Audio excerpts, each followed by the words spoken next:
Hi friends అందరికీ ఇక్కడైతే మేము ఫ్యామిలీ అంతా కలిసి మల్లూరు మంగపేటకు వెళ్ళామని చెప్పాను కదా. ఇక్కడైతే లక్ష్మీ నరసింహస్వామి దర్శనం అయిపోయిన తర్వాత బయటికి వస్తుండగా చెట్టు కింద అయితే అమ్మవారి విగ్రహం కనిపించింది. సరే ప్రదక్షిణ చేసి ఇక్కడైతే మనం కొబ్బరికాయ కొడదామని చెప్పేసి వచ్చాము ఫ్యామిలీ అంతా కలిసి.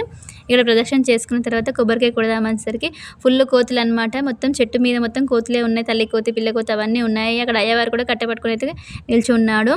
ఇక్కడ నేను కూడా ప్రదక్షిణలు చేసిన తర్వాత అందరు కొబ్బరికాయలు కొట్టారు. నేను కూడా కొబ్బరికాయ కొడదామని ఉన్నాను.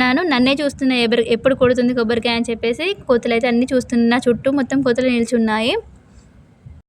ఇక్కడ వచ్చేసి మా మరిది, మా తమ్ముడు అందరూ కూడా కొడుతూ ఉన్నారు. కొట్టినట్టు కోతులన్నీ తీసుకొని వెళ్తున్నాయి. అక్కడ పెట్టక ముందే తీసుకొని వెళ్తూ ఉన్నాయి. ఇక్కడ వచ్చేసి నాకైతే కొబ్బరికాయ కొడడం చాలా లేట్ అయిపోయింది అనమాట. ఒక 5-6 టైం కొడుతుండగానే అసలు పగడం లేదు. కాకపోతే నా ఎడమ చేయి సైడ్ ఒక కోతి, కుడి చేయి సైడ్ ఒక కోతి వచ్చేసి రెడీగా ఉన్నాయి.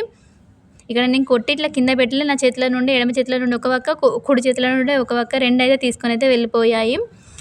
లైక్ చేయండి ఫ్రెండ్స్ వీడియో నచ్చితే.